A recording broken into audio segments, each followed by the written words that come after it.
বর্তমান প্রধানমন্ত্রী জনাব তারেক রহমান তিনি একটি ভিডিও বার্তায় বলেছিলেন চাকরিতে প্রবেশের বয়সীমাটি আন্তর্জাতিক মানদণ্ড অনুযায়ী বৃদ্ধি করা হবে।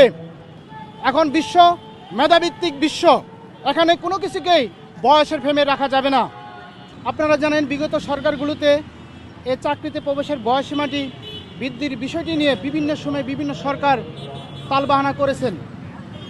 আপনারা জানেন এই দাবিটি যুক্তিগতার বাস্তবতা তুলে ধরে সরকারের কাছে বারবার ধন্য দেওয়ার পরেও এই দাবিটি এখনও চূড়ান্ত সফলতার মুখ দেখেনি।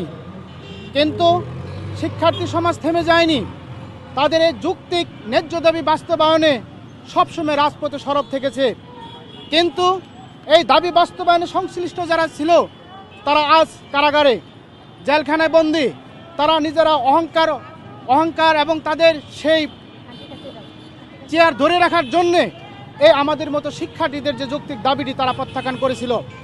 কিন্তু বাস্তবতা হলো আজকে তারা কোথায়?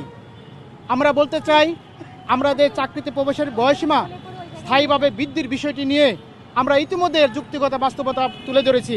প্রিয় সাংবাদিক ভাই বোনেরা, আপনারা জানেন চাকরিতে আবেদনের বয়সীমা পাকিস্তান এবং বাংলাদেশে 32 বছর রয়েছে।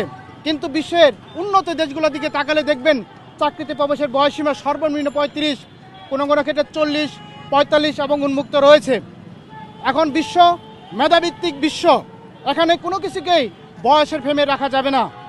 আমরা বারবার এই যুক্তিগতা সরকারের কাছে উপস্থাপন করে আসছিলাম। আপনারা জানেন এমন অবস্থায় বিগত সরকারও এই বিষয়টি সুপারিশ করেছিল। তার আগের বছরে এই বিষয়টি সুপারিশ করার পরেও এই চাকরিতে প্রবেশের বয়সীমাটির যৌক্তিক সমাধান এখনো হয়নি। তবে আমরা যখন রাজপথে আন্দোলন করেছিলাম, বর্তমান প্রধানমন্ত্রী জনাব তারেক রহমান তিনি একটি ভিডিও বার্তায় বলেছিলেন চাকরিতে প্রবেশের বয়সীমাটি আন্তর্জাতিক মানদণ্ড অনুযায়ী বৃদ্ধি করা হবে। আমরা আশাহত হয়নি। আজকে তিনি প্রধানমন্ত্রী হয়েছেন, তরুণ সমাজের ভোটে তিনি নির্বাচিত হয়েছেন। আপনারা জানেন তারা 31টি একটা দফা দিয়েছিলেন।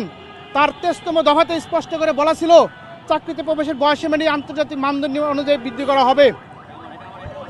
প্রিয় সাংবাদিক ভাই বোনেরা, এটা শুধু 31 দফায় খাতাতে থাকলে হবে না। শিক্ষার্থীদের বয়স থেমে নেই। আমরা ডে বাই ডে আমাদের বয়স চলে যাচ্ছে। সরকারকে যেমন তেনা পরিকল্পনা করেছিল ফ্যামিলি কার্ড দিবেন, তারা ইতিমধ্যে তাদের বাস্তবায়নের পথের দিকে যাচ্ছেন। কিন্তু আমরা মাননীয় প্রধানমন্ত্রী জনাব তারেক রহমান স্যারকে স্পষ্ট করে বলতে চাই, 25 থেকে 35 বছরের যে শিক্ষার্থীরা রয়েছে, যে তরুণ সমাজকে রয়েছে, তাদেরকে উপেক্ষা করে এই বাংলার মাটিতে কোনো সরকার টিকে থাকেনি।